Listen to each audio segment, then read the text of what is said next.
நம்ம காலையில ஒரு 5 மணி இருக்கும்.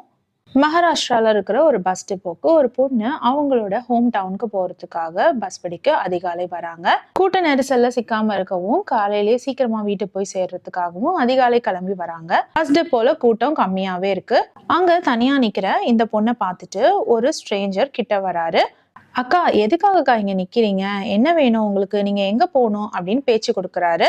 அக்கான்னு சொல்லி பேசவும் இந்த பொண்ணும் ரொம்ப நம்பிக்கையா, இல்ல தம்பி, நான் இந்த மாதிரி என்னோட ஹோம் டவுன் பூனேக்கு போகணும் அப்படின்னு சொல்றாங்க.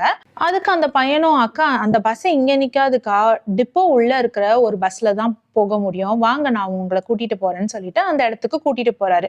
போகிற வழி எல்லாமே ரொம்ப இருட்டாவும் ரொம்ப அமைதியாவும் இருக்கு, ஆள் நடமாட்டமே இல்லாம இருக்கு. இதை பார்த்து அந்த பொண்ணுக்கு கொஞ்சம் பயம் வரதான் செய்யுது.